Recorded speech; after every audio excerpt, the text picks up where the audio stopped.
बृहस्पति ऋषिं नत्वा बृहस्पति ऋषिं चार्वाक दर्शन प्रदम गुरुं चार्वाक दर्शन प्रदम गुरुं लोकायतिकाः ज्ञानं लोकायतिकाः ज्ञानं लोकः सर्वदुःख निवारणम्। लोकः सर्वदुःख निवारणम्। प्रत्येक शास्त्र के प्रारंभ में हम लोग उनकी वंदना करते हैं जो हमारा आइडल है ना, जिसको हम मानते हैं कि वो उस जिस परंपरा को, जिस ज्ञान को हम पढ़ने जा रहे हैं, उसकी वो आत्यंतिक ऊंचाई पर बैठा हुआ है और उसको पढ़ करके हमें क्या प्राप्त होगा, इस दोनों ही बोध से हम भरकर उसके प्रति आदर से, सम्मान से भर जाते हैं। इसका प्रकटीकरण प्रार्थना है, वंदना है। जैसे कोई बहुत अच्छा प्लेयर है, फुटबॉल तुम्हें बहुत पसंद है, तो जो फुटबॉल के जो महानतम खिलाड़ी हैं उनको देखकर तुम कैसे आनंद से भर जाते हो और क्या क्या बात तुम उसके बारे में बोलोगे, कहोगे। वो वस्तुतः क्या है, वो जो प्रशंसा के बोल है तुम्हारे, वो तुम्हारे अंदर जो फुटबॉल के प्रति प्रेम है, जो अनुराग है, उसके अत्यंत ऊंचाई पर पहुंचे हुए व्यक्ति के प्रति तुम्हारा जो अभिभाषण है, जो तुम्हारी अभिव्यक्ति है, वो वंदना है, उसकी प्रशंसा है, उसकी स्तुति है, उसकी प्रार्थना है। उसी प्रकार बाकी खेलों के साथ भी है, बाकी तत्वों के साथ है। तुम चाहते हो कि तो बहुत अच्छे शिक्षक बनो, तो तुम्हें पता चला कि सर्वपल्ली राधाकृष्ण इतने महान शिक्षक थे जिन्हें उनके शिक्षत्व के कारण राष्ट्रपति बना दिया गया। इतनी महानता थी शिक्षकत्व में कि बोले कि भाई आप ऐसे व्यक्ति हैं कि आप शिक्षा ऐसे पद पर आकर के दीजिए जो पद सर्वोच्च है इस पूरे देश का।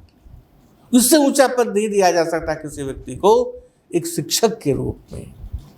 जैसे एपीजे अब्दुल कलाम को बना दिया गया राष्ट्रपति कि आपने जो निस्वार्थ सेवा की वो समष्टि आपको क्या दे सकती है उसके बदले में। असंभव सा कार्य है जो आपने किया है समष्टि के लिए, जगत के लिए, देश के लिए। हम बहुत कुछ यदि कर सकते हैं आपके लिए तो संभवतः ही कर सकते कि जो हमारा सर्वोत्तम पद है वो आप ग्रहण कर लीजिए और अनुग्रह में भर के ये देश उन्हें बोलता है कि आप राष्ट्रपति बन जाइए, ये देश हमारा है भारत। उसी प्रकार जो व्यक्ति बहुत ही अधिक तार्किक है, अत्यंत तर्कशील है, वो बोलता है कि हमारे पास बुद्धि तो है, जिस बुद्धि को हमने जन्म से ही पाया है और यही बुद्धि हमें बाकी तमाम जीवों से अलग करती है। हमारी जितनी भी ऊंचाई उपलब्धियों की ये हम किससे प्राप्त करते हैं? बुद्धि से प्राप्त करते हैं। और समाज में क्या होना चाहिए ये हम कहां से प्राप्त करते हैं? समाज के ही जो बुद्धिमान लोग हैं उनके द्वारा स्थापित मूल्यों से प्राप्त करते हैं, है ना। सती प्रथा होनी चाहिए, किसी दुष्ट लोगों ने शुरू किया होगा, लोगों ने शुरू किया होगा। सती प्रथा नहीं होनी चाहिए, इसे भी समाज के ही लोगों ने शुरू किया, ध्यान रहे। अर्थात एक जिसके प्रति हम अत्यंत आदर से भर सकते हैं वो कौन सा व्यक्तित्व है? जिसने हमें यह बताया कि भाई बुद्धि एक ऐसा तत्व है तुम्हारे अंदर जो तुम्हारे सारे उपलब्धियों का कारण बन सकता है, और वही बना है। दूसरा, ये जो लोगों का मत है, श्रेष्ठ लोक का मत, जो समाज में निरंतर सुधार करता गया। पहले हम लोग सब जंगली रहे होंगे, उसके बाद राजतंत्र आया कि जो भाई अधिक ताकतवर है वो राज्य करेगा, जिसकी लाठी उसके भैंस रहेगी, जंगल का राज आया। फिर उसके बाद और इवॉल्व और विकसित हुआ बुद्धि, तो समाज के जो श्रेष्ठ लोगों ने लोगों ने कहा कि नहीं, लोकतंत्र होना चाहिए। फिर लोकतंत्र में ये बात आई कि नहीं, न्यायपालिका को जो बाकी जो वर्ग है, राजतंत्र वगैरह, ये कार्यपालिका से, विधायिका से, उसको अलग होना चाहिए। ऐसे करके जो निर्दय सुधार वो कहाँ से आया?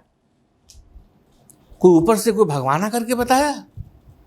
यह अत्यंत बीच भ्राम से आवाज पृथ्वी फटी, उसमें से वो फरिश्ता निकला, बोला ऐसा कर दो? नहीं नहीं, ये जो समाज था, समष्टि था, उसी के लोगों ने इसको विकसित किया आपस में मिल करके। तो कितने तत्व हो गए? एक वो व्यक्ति जिसने तुम्हें यह समझाया कि भाई जो तुम्हारे पास जो उपकरण है, अभूतपूर्व उपकरण है बुद्धि, उस पर भरोसा रखो और बुद्धि का प्रयोग करो अपने हर कार्यों के लिए। यही तुम्हारी उपलब्धि का, यही तुम्हारी जिज्ञासा वृत्ति का मूल केंद्र है। इसके अतिरिक्त आप तुम क्या कर सकते हो? तुम किसी चीज को मानो तो भी बुद्धि लगाओगे, ना मानो तो भी बुद्धि लगाओगे। बिना बुद्धि का तुम कर ही क्या सकते हो? बुद्धि यदि यथेष्ट चीज में लगा, जिज्ञासा यदि लक्ष्य के साथ मिश्रित हो गया, तुम अति उत्तम उपलब्धियों को धारण करोगे। तो उस जिज्ञासाओं के साथ, उस बुद्धि के साथ तुम क्या क्या करो, इस पर बातें की जा सकती हैं। लेकिन बुद्धि को छोड़ दो, ये नहीं हो सकता। ऐसा जिसने बताया होगा उसके प्रति मानव सभ्यता को अनुग्रहित होना चाहिए, प्रेम और श्रद्धा से भर जाना चाहिए कि हाँ, तुमने मुझे क्या तत्व दिया। सारे विज्ञान का जो प्राकट्य है, सारे विज्ञान का जो विकास है, उसे क्या इसी पर निर्भर नहीं है कि तुम बुद्धि का उपयोग करते हो? आइंस्टीन को क्यों सम्मान करते हैं हम क्या कहेंगे ऐसा कि ठीक है, आइंस्टीन और खली में लड़ाई लगवा दूं और देखो कौन जीतता है? बड़ा बोलता है आइंस्टीन ज़्यादा बलवान है, खली पटक पटक के मारेगा उसको। तो तुम हंसोगे कि क्या बात करते हैं, कहाँ आइंस्टीन और कहाँ खली? दोनों के बीच हम कोई सामंजस्य या कोई तुलना हम कर ही नहीं सकते। खली की तुलना करनी है तो बाकी गामा पहलवान से करेंगे, दारा सिंह से करेंगे, मोहम्मद अली से करेंगे, मुक्केबाजों से करेंगे। आइंस्टीन की तुलना हम उससे नहीं कर सकते। वो कहे कि चाणक्य एक तरफ रहे, जरा लड़ा के दिखा दो चाणक्य को कुश्ती जरासंध के साथ, देखो कौन जीतता है। चाणक्य उसके लिए नहीं बने। जरासंध कुश्ती लड़ेंगे तो भीम के साथ लड़ेंगे, ये भी उनका बहुत बड़ा गौरव था उस व्यक्ति का। उनके पास विकल्प थे कि कृष्ण से लड़ें, कि अर्जुन से लड़ें, कि भीम से लड़ें, और शक्ति में वो दोनों से ज्यादा थे। लेकिन उन्होंने कहा कि नहीं, मैं भीम से ही लड़ूंगा। ये भी उनका बहुत बड़ा गौरव। सोचो, तो हम बुद्धि को ताकत के रूप में भी कितना महत्व देते हैं। बुद्धि कितना महत्वपूर्ण है, इस बात को समझो। इस बात को समझाने वाला जो व्यक्ति है, उसके प्रति हम अनुग्रह से भर जाना चाहिए हमें। नहीं, तुम्हारे कर्मों का कोई कीमत नहीं है यदि उसमें बुद्धि का समावेश नहीं है। एक बार क्या हुआ, बड़े मामा जी का जो ऊपर वाला छत है, तुम लोग कभी गए होगे तो देखना, जिसमें पुस्तक वगैरह रखा है ना, तो उसका आगे का जो रोड से लगा हुआ रेलिंग है, तो उनका काम भी अनूठा अनूठा रहता था। उसके ऊपर रेलिंग मंगवाए वो। तो रेलिंग मंगवाए तो समझो कि यहाँ से वहाँ तक पूरा का पूरा रोड पर घर है, तो रेलिंग टुकड़े टुकड़े में आना चाहिए ना, कि भैया 10, 15, 20 टुकड़े में आया, उसको फिक्स किया गया, उसका फिर उसको बिल्डिंग किया जाए, यही उपाय है। तो बोले हमको एक साथ उतना बड़ा, एक ही, बिना किसी विभाजन का एक मुस्त रेलिंग चाहिए। वो अनूठा है, जाके कभी देखना, उसमें कहीं बीच में बिल्डिंग नहीं है। बोले बिल्डिंग नहीं चलेगा बीच में। अपनी सोच उनकी, अपना विचार, कि जैसे एक लोहा का पूरा एक जो पटरी होता है, बोले उससे तुम बनाओ इसको, बिना बीच में काटे हुए। बन गया इतना चौड़ा। गया का रोड तुम जान ही रहो कितना चौड़ा है। तो बना कर के आया कि हुजूर, इसको हम लाएंगे कब, कैसे लाएं आपके पास? क्योंकि जैसे ही हम निकलेंगे तो पूरा रोड जाम हो जाएगा। इसको सीधा ऐसा रख नहीं सकते, टेढ़ा तिरछा रखेंगे नहीं, तो मजबूरी है कि ऐसे ही लाना पड़ेगा। तो जिस रोड से भी आएंगे उसके अलावा तो कोई दूसरी गाड़ी चलेगी नहीं। तो बोले बड़ा मुश्किल है। बोले ठीक है, सुबह 3 बजे लाना। तो ये चौक के पास में दुकान था, उनके आदमी लोग बड़े मामू को चौक से लेके यहाँ तक 3 बजे भी बोले कि कोई यदि गाड़ी घोड़ा गया तो उसको किनारे खड़ा करवा देना, वहाँ से चला वो रेलिंग की पता नहीं है कहानी में,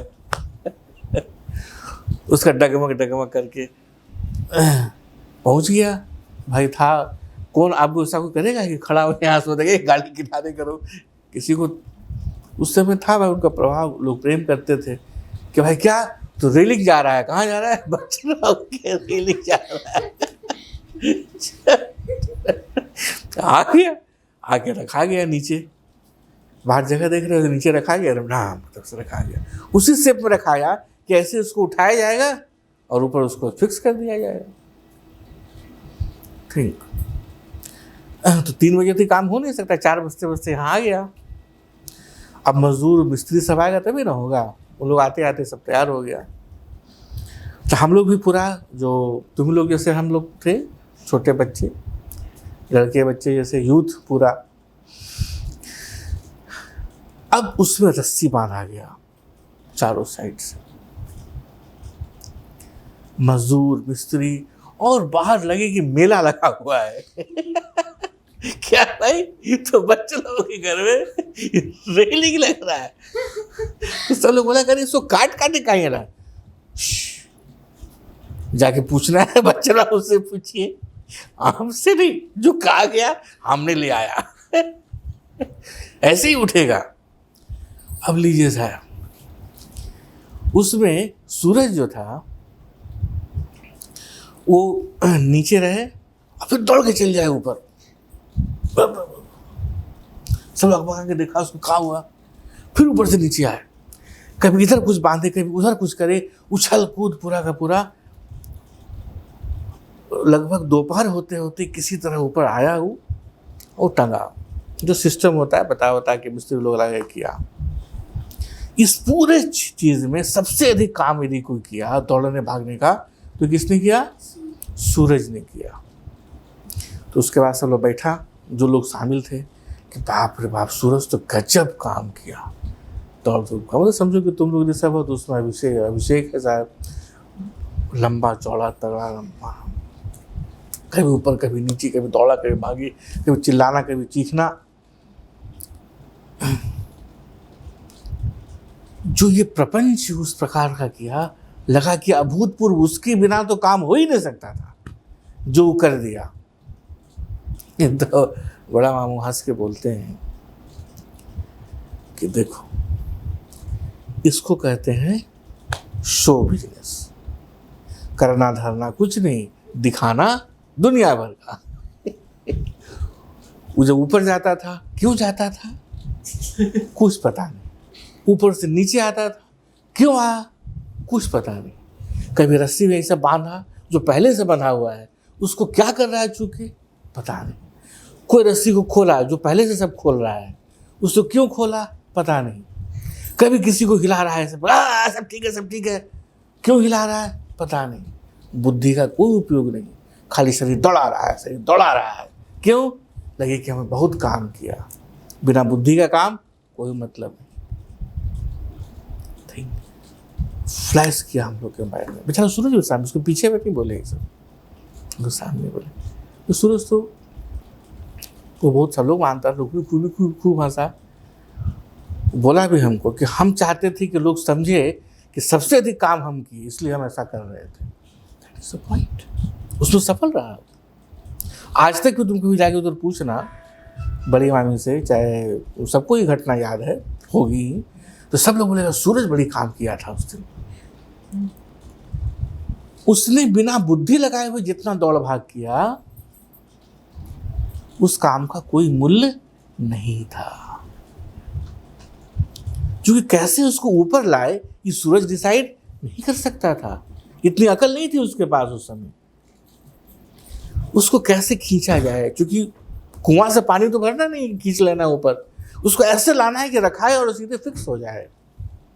बगल वाला मकान का जो रेलिंग था उसको तोड़ना पड़ा, क्योंकि आता कैसे ऊपर, वही लाइन है, तो उसको लगाने के लिए जगह चाहिए ना। दूसरा वाला मकान बोला कि भैया बिना तोड़े होगा नहीं, बोला कि तोड़ दो। तो साले बोला पूछेंगे बाद में, पहले उसको तोड़ दो।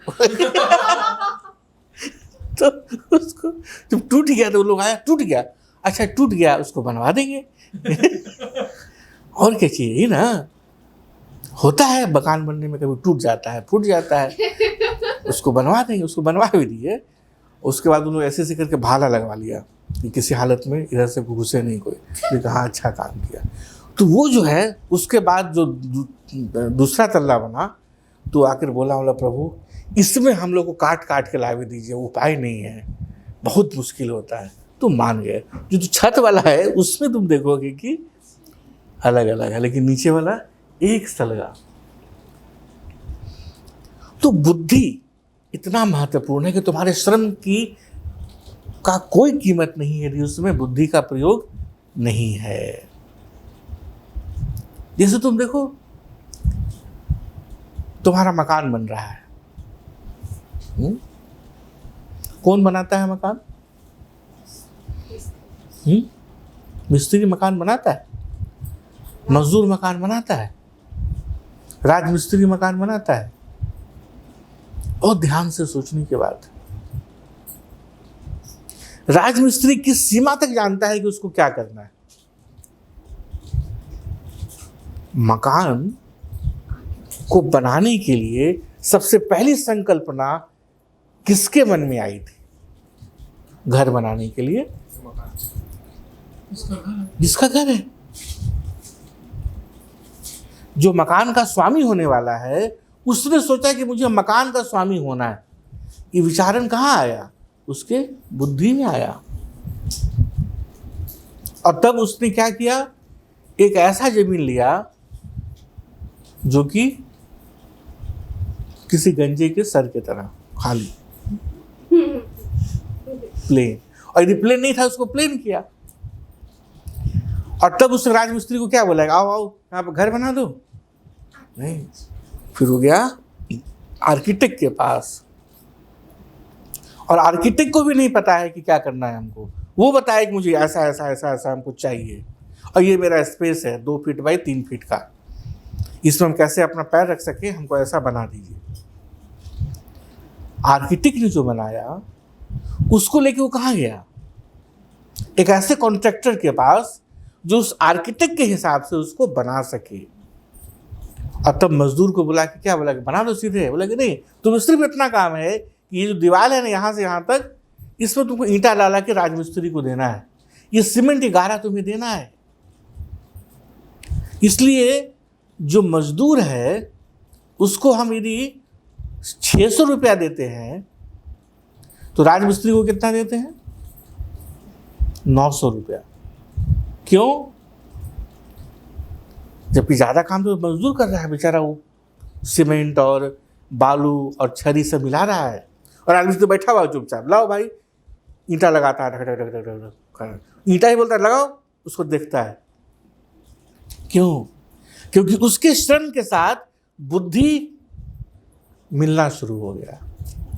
जैसे जैसे बुद्धि ज्यादा मिलना शुरू हो गया, वैसे वैसे उसकी कीमत, उसकी उपयोगिता, उसका मूल्य बढ़ते चली गई। राजमिस्त्री श्रम कर रहा है ज्यादा, लेकिन उसको सबसे कम उसी को मिल रहा है। राजमिस्त्री मजदूर जो है सबसे ज्यादा श्रम तो वही कर रहा है। उसके बाद उससे ज्यादा किसको मिल रहा है? राजमिस्त्री को। राजमिस्त्री से ज्यादा किसको मिल रहा है? जो सुपरवाइजर है, सुपरवाइज कर रहा है सबको। क्यों मिल रहा है ज्यादा? क्योंकि उसको पता है कि कौन सा कमरा कहां पर बनना है, वो बताएगा राजमिस्त्री को कैसे कैसे तुमको काम करना है। तो बुद्धि वहां और ज्यादा लगी हुई है, तो उसका सुपरवाइजिंग कैपेसिटी ज्यादा, तो पैसा उसको कहां ज्यादा मिला? मूल्य किसको और बढ़ गया? किसका बढ़ गया? जो सुपरवाइजर है। और सुपरवाइजर से भी ज्यादा किसको मिल रहा है? जो कॉन्ट्रैक्टर है। ठीक। तो क्या वो मजदूर जो स्वामी बनने वाला है उसका घर वो बना रहा है? नहीं, जो स्वामी वही अपना घर बनवा रहा है। ये सब उसके उपकरण मात्र है। क्यों? क्योंकि जो मूल बुद्धि है वो कहाँ है? स्वामी के पास में है, जो स्वामी बनने वाला है। जैसे ऑनरेबल सुप्रीम कोर्ट के जजेज 5 दिन काम होता है वहाँ, शनिवार और संडे बंद, highly air conditioned supreme court का कोर्ट रूम, और किताब के अलावा और क्या रहता है वहाँ फावड़ा चलाते हैं, राजमिस्त्री का काम जैसा करते हैं, या सेना के जवान जैसा ऊपर नीचे करते हैं? नहीं। उस कूल ऑफिस में बैठ के आखिर क्या करते हैं वो, कि सबसे अधिक राष्ट्रपति के बाद सबसे अधिक पेमेंट किसका है? वहीं का है। फिर हाईकोर्ट के जजेस का है। क्या करते हैं बैठ के भाई, कि सारा देश टकटकी लगा के देखता रहता हूं कि बाप रे अब क्या कर देंगे ये लोग, क्या न्याय मिलने वाला है। क्यों? क्योंकि बुद्धि की सर्वाधिक उपयोगिता, बुद्धि का सर्वाधिक सात्विक प्रयोग, अद्भुत प्रयोग, कि कैसे देश को चलना चाहिए, कैसा कानून व्यवस्था होना चाहिए, क्या न्याय है। 2 राज्यों के बीच झगड़ा है तो भी वहां सुलझाओ, 2 व्यक्ति के बीच झगड़ा है तब वहां सुलझाओ, जनता की भी समस्या है वहां सुलझाओ, सब कुछ लेके आप वहां पहुंचते हैं। तो उसका मूल्य, उसका कीमत, उसका सब कुछ सर्वोच्चतम है ना। इसलिए श्रम तब तक मूल्यहीन है जब तक बुद्धि का उसमें समावेश नहीं किया गया। और बुद्धि जितने परिमार्जित होती गई, जितनी विकसित होती गई, उतना अधिक तुम्हारा मूल्य भी बढ़ता चला गया, है ना। थिंक, जिसने इस बात को बता दिया, सोचो उसके प्रति तुम अनुग्रह से भरोगे कि नहीं भरोगे। जिसे तुम समझा दिया कि नहीं, बुद्धि को छोड़ दो, सारा बेकार चीज है, तो तुम्हें पतन के गर्त में ले जा रहा है कि नहीं ले जा रहा हो। जिसने तुम्हें यह समझा दिया कि बुद्धि का उपयोग मत करना, मैं कहता हूं इसलिए मान लो, सोचो कि वो तुम्हें नष्ट कर रहा है कि नहीं कर रहा है। थिंक, क्योंकि इसी बुद्धि ने उसको बुद्धि दी कि वो तुमको कहे कि तुम मेरी बुद्धि का बात मानो, और तुम्हें कहता कि तुम अपनी बुद्धि की बात मत मानो। ऐसे अभूतपूर्व ज्ञान को जो दिया, वो क्या होगा? वो निश्चित रूप से आदरणीय, सम्माननीय होगा ना।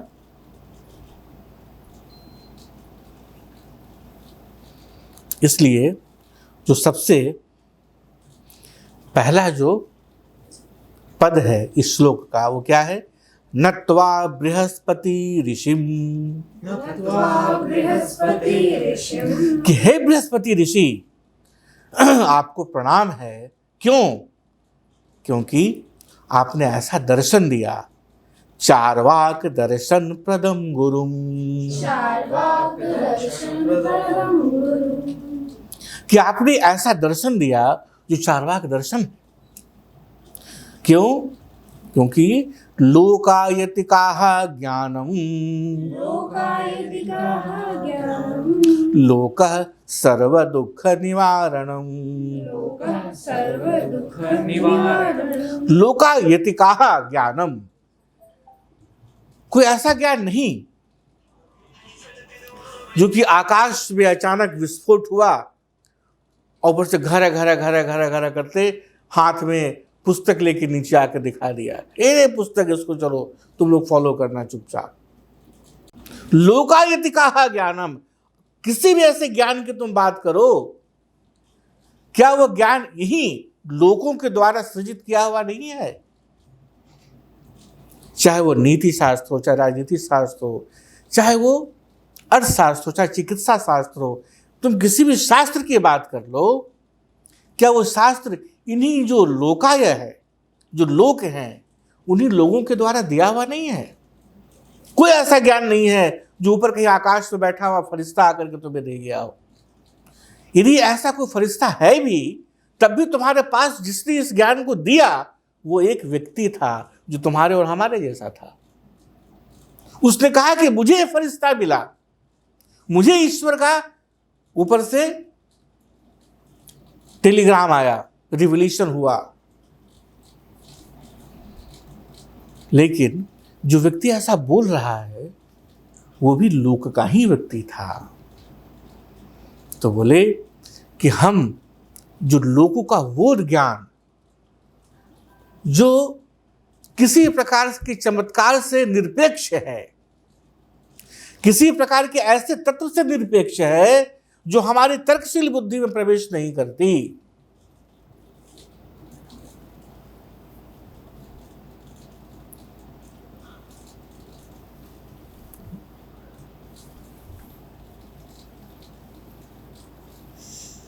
ये देख लो उसको।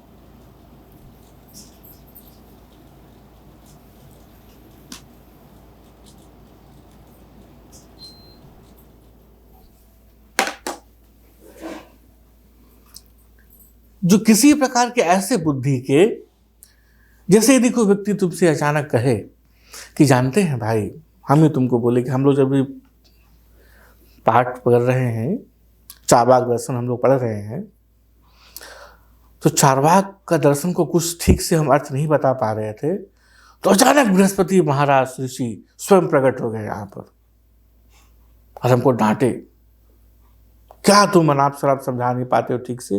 फिर उन्होंने 10 मिनट तक हमारे पूरे शिष्यों का क्लास लिया, हम भी उस क्लास में बैठे, पूछ लीजिए सब शिष्य लोग से, और तो वो सब लोग को हम एक एक रसगुल्ला दे दिए कि देखो भाई, जो पूछेगा बोलना सबको कि यही बात सत्य था। तुम्हें लगता है कि हम बोलेगा फिर कुछ 8वां आदमी आया उसको हम समझाए कि देखिए पूछ लीजिए लोग सबसे हुआ कि नहीं घटना। अब बृहस्पति महाराज कैसे आए थे, दाढ़ी था, बाल बड़ा बड़ा था, आंखें बड़ी बड़ी थी, विशाल काय शरीर था, 12 फीट लंबा थे, वो कैसे तो घुस गए हमारे सर घर में, चूँकि 11 फीट का मेरा हाइट ही है छत का, लेकिन 12 फीट लंबे थे तो बैठ के नीचे बैठे तो फिर 7 फीट के हो गए, तो हम लोग बैठ कर उनसे बात किए और तुम सब लोग भी हाँ में हाँ मिलाए, हाँ हाँ हम लोग भी देखा था, हम लोग क्यों, चूँकि रसूलुल्लाह सबको दिए थे।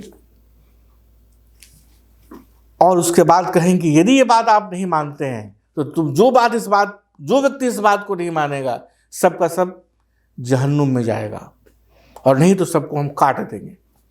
तो डर के मारे एक आदमी मान लेगा इस भय से कि जहन्नुम में नहीं जाए, लेकिन सबके बावजूद भी उसकी जो बुद्धि है इसको स्वीकार नहीं करेगा। बहुत गहरे अंदर कहीं न कहीं यह असंतोष रहेगा कि ये बात में कुछ मिथ्या वचन है, ये बात कुछ हजम नहीं हुई, चाहे हाजमुला जितना खा ले। हम लोग अपने समस्याओं के निवारण के लिए इतने ज़्यादा परेशान रहते हैं ना कि हमें कोई भी एक दवा दे दे, कोई भी उपाय बता दे तो लगता है कि हाँ चलो उसके पीछे चले। इसका लाभ उठा करके बहुत सारे ऐसे पाखंडियों का जन्म इस पृथ्वी पर हुआ। इसकी विरुद्ध यदि किसी ने खड़ा किया इस पूरे जगत को तो वो व्यक्ति महर्षि बृहस्पति थे, जिन्होंने चारवाक दर्शन दिया। कहा कि ऐसे नहीं चलेगा। जो लोकायत का ज्ञान है वो ज्ञान जो लोकों के द्वारा परिस्थिति के बाद अलग अलग परिस्थितियों में, अलग अलग भौगोलिक खंडों में, अलग अलग मनुष्यों के परिवेश में जैसी आवश्यकता रही वैसा उन्होंने उत्थान के लिए कार्य किया, वो हमारे लिए सराहनीय है, हमारे लिए एक्सेप्टेबल है, स्वीकार्य है, और बाकी नहीं। इसे सबसे पहले वंदना हम लोगों ने क्या किया, नत्वा बृहस्पतिम ऋषिम चारवाक दर्शन प्रदम गुरुम लोकायतिकाः ज्ञानम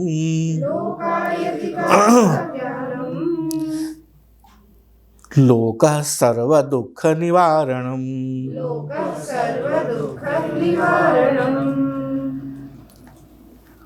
अब ये बताएं कि आखिर इसको समझ लेने से, जान लेने से क्या होगा। हमने वंदना किया महर्षि बृहस्पति का, चारवाक का। चारवाक उनके शिष्यों में से एक रहे होंगे, इसका कोई हमें ऐतिहासिक प्रमाण नहीं मिलता, लेकिन चूंकि चारवाक का बहुत सारा अर्थ है, जैसे लोकायतिका का बहुत सारा अर्थ है, इसको लोकायतिका दर्शन बृहस्पति दर्शन और चार्वाक दर्शन, ऐसे अनेक नाम से इसको पुकारते हैं। चार्वाक दो शब्दों के मिश्रण से बना है, चारु योग जोड़ वाक, चार्वाक। जो संधि जानते हैं जो लोग वो समझते हैं इसको, ये कौन सा संधि होगा, चारु प्लस वाक। चूंकि उसमें वह है इसलिए व्यंजन संधि ही होगा, है ना, उससे हो गया चार्वाक। चारु का मतलब जो रुचिकर है, जो प्रिय है, वो चारु है। इसी से बना चालू। कि आजकल क्या चालू है, इसी से बना कि अभी क्या चल रहा है, फैशन क्या है, आजकल यही ट्रेंड है। जो ट्रेंड है उसको सबसे अधिक लोग फॉलो करता है। तो चार्वाक यदि कोई व्यक्ति है तो उन्होंने कहा, या बृहस्पति महाराज ने कहा कि भाई मैं उस भाषा में इस दर्शन की बात करूंगा जो बिल्कुल बोलचाल की भाषा है, उस ज्ञान की मैं बात करूंगा जिसको समझाने बताने के लिए तुम्हें किसी भयंकर भारी भरकम बड़ा बड़ा शास्त्र पढ़ने की जरूरत नहीं है, जो सहज है बिल्कुल, जो हमको बहुत दिन से मिल रहा है लोगों के द्वारा कि नहीं आप सरल भाषा में, बिल्कुल लोकायत कहा भाषा में, चारु वाक भाषा में आप बताइए। ये वही है बृहस्पति महाराज से किया हुआ कि हम उस भाषा में बात करेंगे जो इतना सरल और सहज हो कि सहज ही लोग को समझ में आ जाए बात, अब बहुत प्रिय लगे उसे। तो मस्ती चाहते हो? जैसे गुरुदेव से किसी ने पूछा, गाड़ी से उतर रहे थे न्यूयॉर्क में, एक ग्रुप ऑफ यंग अमेरिकन उनके पास पहुंचे, बोले what is Vedanta Swami ji, what is Vedanta. एक स्टेप बाहर रखे थे गाड़ी के, एक स्टेप अंदर था, धीरे से खड़ा हुए किसी तरह बाहर, बोले nothing, I am going to explain inside but you know in one word, undress yourself and embrace, that is only Vedanta. हो so it is very interesting, we will listen. उन लोग सबके सब फिर अंदर गया सुनने के लिए। सोचिए इस दो शब्द में उन्होंने वेदांत को एक्सप्लेन कर दिया, अनड्रेस एंड इम्ब्रेस। तो जो उन लोग का बुद्धि भ्रष्ट, मन रुग्ण, शरीर अति रुग्ण, क्या समझेगा? क्योंकि जिस बुद्धि के तल पर है और जैसे विचारों का संग्रह उसके अंदर है, वो वही समझेगा जो समझ रहा है। उस कौतूहल में किस प्रकार से हम अनड्रेस करें अपने आप को, सो बताया जाएगा, और किस प्रकार से इम्ब्रेस करें हम अपने वासनात्मक चीजों का, वो बताया जाएगा। इस कौतूहल, उस जिज्ञासा में वो अंतर भवन में प्रवेश किया गुरुदेव को सुनने के लिए, और अंदर क्या बताया गया, how to undress your body, mind and intellect, and how to impress the almighty, the supreme self.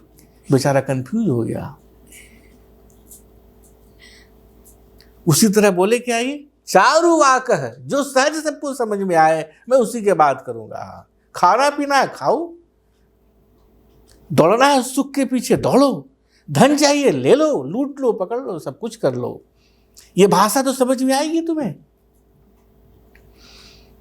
जैसे राज कपूर ने एक फिल्म बनाई थी, सत्यम शिवम सुंदरम। तो हमारी जो नानी है, सोनारो वाली नानी, हमारी नानी और 3-4 नानियाँ थी हमारी, बड़ी नानी, छोटी नानी, सब सोची कि अरे सत्यम शिवम सुंदरम पिक्चर है भाई, चल के देखना चाहिए। हम बहुत छोटे थे, हमको लगता है कि 7-8 साल के होंगे, लेकिन हमको पूरा वो दृश्य याद है। यही किरण टॉकीज में पिक्चर लगी थी, हमको लेकर के बाबू चले के चाहिए, सत्यम शिवम सुंदरम पिक्चर है, धार्मिक पिक्चर देखे के चाहिए।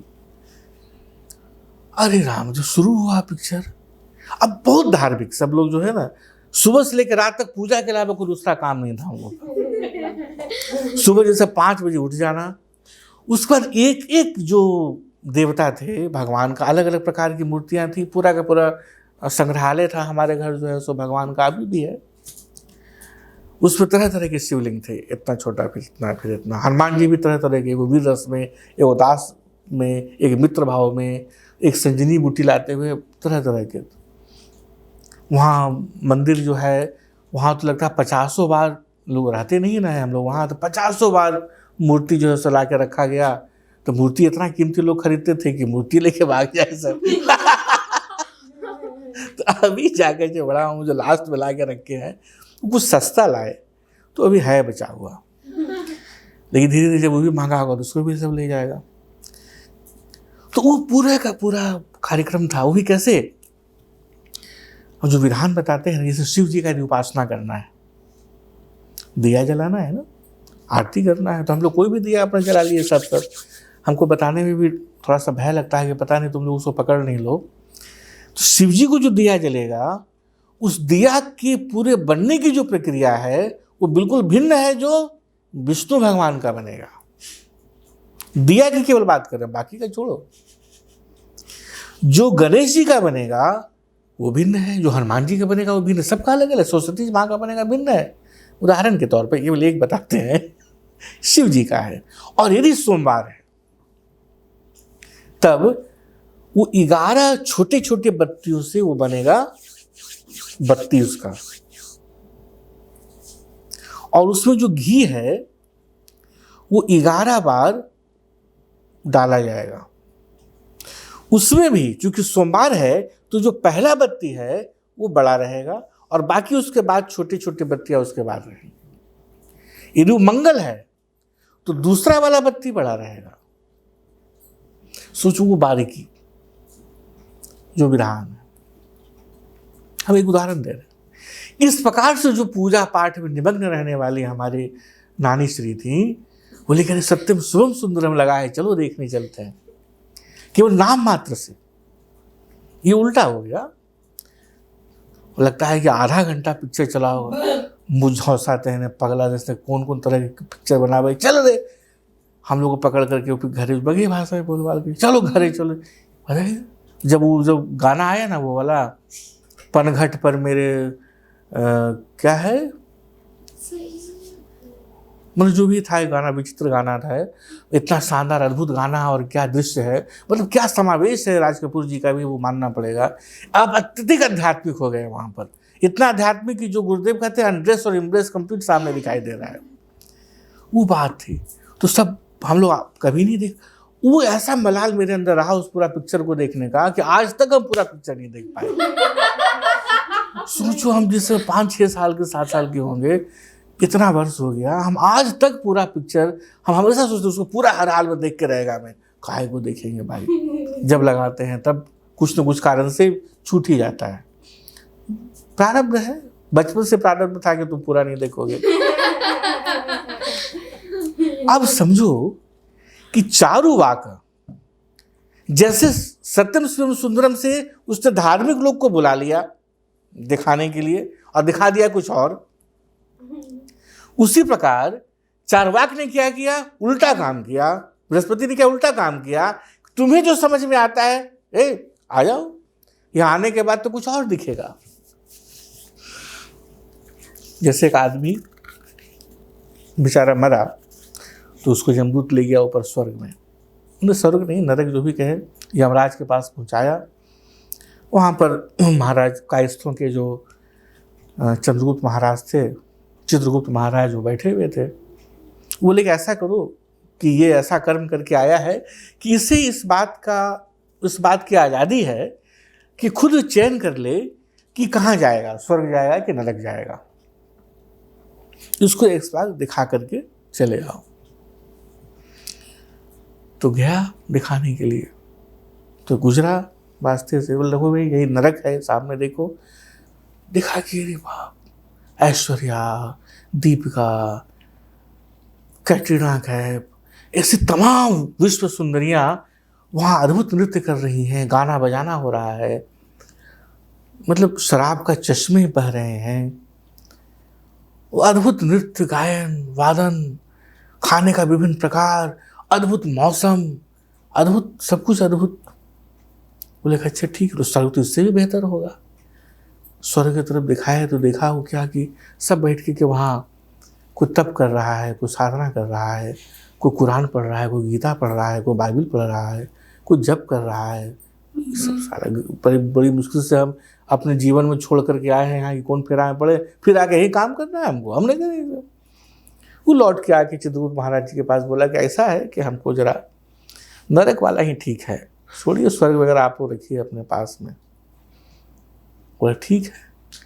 जैसे स्वर्ग के पास पहुंचा, पकड़ा उसको नरक का दूत, एकदम जलता हुआ कबाड़ में तेल उफनता हुआ, डाले क्या करते हो, इतना शानदार बाहर दिखाई दे रहा था हमको, वो सब कहाँ गया? वो सब हम लोग का एडवर्टीजमेंट जोन है, वो सब विज्ञापन है हम लोग का, ताकि लोग आराम से आ सके। तुम्हारे जैसे लोग जिसके पास विकल्प है कि स्वर्ग जाए चाहे नरक जाए, वो नरक में ही आए, इसके लिए विज्ञापन का वो हमारा क्षेत्र है। विज्ञापन देकर कहाँ बुला लिया उसको? नरक में। उसी प्रकार विज्ञापन देकर के चारवाक बुला रहे हैं, कहाँ? आ जाओ हमारे पास और तुम्हें वो ज्ञान देंगे तुम्हारे बुद्धि के अनुसार, जो तुम्हें वो पहुंचाएगा जो क्या है? लोकः सर्व दुख निवारणम, जो तुम्हारे इस लोक के सारे दुख के निवारण का कारण बनेगा। तुम्हारे पतन के लिए नहीं बुला रहे तुमको हम। जैसे ओशो से किसी ने पूछा था और बार बार पूछा, ओशो से नहीं, उनके किसी शिष्य से पूछा था हमको कि ओशो इतना अधिक सेक्स की बात क्यों करते हैं? जब देखो तब काम वासना की बात करते हैं, कामुकता की बात करते हैं। बेचारा बहुत बार टालने का प्रयास किया, लेकिन बीच बीच फिर पूछते हैं। वो जानते हैं उसने जवाब क्या दिया? बोला कि देखो यार, ओशो को प्रेम था तुमसे और तुमको प्रेम है इससे, तो तुम इस प्रेम के कारण उनके पास चले जाओ, इसलिए उसका नाम लेते थे। उनके पास जाके तो देखो वो जलता हुआ आग है। काम वासना से नहीं, तुम पूरी आजादी चाहते हो, अपने अंदर उसको जवा करके नष्ट नहीं होने देना चाहते हो तो मुक्त हो जाओ। तो अभी इस पूरे धरा पर ओशो से अधिक सेक्स विरोधी, काम वासना विरोधी कोई दूसरा इंसान नहीं मिलने वाला, कोई दूसरा सदगुरु नहीं मिलने वाला। सारे सदगुरु यहाँ पर आकर के मम हो जाते हैं, चुप हो जाते हैं, बोले भैया इसको रहने दो, क्योंकि लोग भड़क के भाग न जाए हमारे पास से। वो अकेला जलता हुआ व्यक्ति है, जलता हुआ ज्ञान ज्योति है, जो तुम्हारी तमाम चीज़ों को किनारे रख के बात करता है। हमको उससे कोई मतलब नहीं मेरे पास कौन आते हैं, मैं सत्य बोलूँगा। वो लोकायतिकाः। तो सोचो, जो बृहस्पति महाराज कितना बड़ा काम कर रहे थे, जो बोले कि भाई हम ऐसा दर्शन तुम्हें दे रहे हैं जो लोकायतिकाः ज्ञान है और जो तुम्हारे सर्व दुख का विनाश करने वाला है। थिंक। जब ऐसा हुआ तो लोगों ने पूछा कि आपके इस चारवाक दर्शन को पढ़ने वाला अधिकारी कौन होगा? जैसे यदि तुम किसी के यहाँ जाओ प्रवेश लेने के लिए किसी विद्यालय महाविद्यालय में, तो सहज प्रश्न आता है कि मेरा जो प्रायर क्वालिफिकेशन है वो क्या होना चाहिए। हम जैसे मैट्रिक किए हुए हैं तब तो मेरा आईओ में एडमिशन होगा, बीए किए हुए हैं तब ना मेरा 7th क्लास में एडमिशन होगा। बीए के बाद ही होता है 7th में, नहीं 6 करने के बाद होता है सर। एमए में होता है, यस।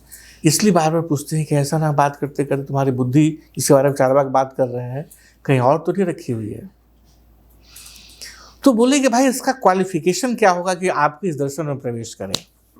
तो उन्होंने कहा अनुबंध चतुष्टय भौतिक ज्ञान विजयति विवेक बुद्धि जयति सुखानवेशी हितार्थाय चार्वाक दर्शन अभिधीयते। भौतिक ज्ञान विजयति भौतिज्ञानं विजयति विवेक बुद्धि जयति विवेकबुद्धि जयति सुखानवेशी हितार्थाय कालवेशीतार्थाय चार्वाक दर्शन अभिधीयते। दर्शन अभिधीयते। इसका क्या मतलब है हम लोग लिखेंगे भोजन के बाद। ओम पूर्णमद पूर्णमिदं पूर्णात् पूर्णमुदच्यते पूर्णस्य पूर्णमादाय पूर्णमेवावशिष्यते। ओम शांति शांति शांति। हरि ओम श्री गुरुभ्यो नमः। हरि ओम।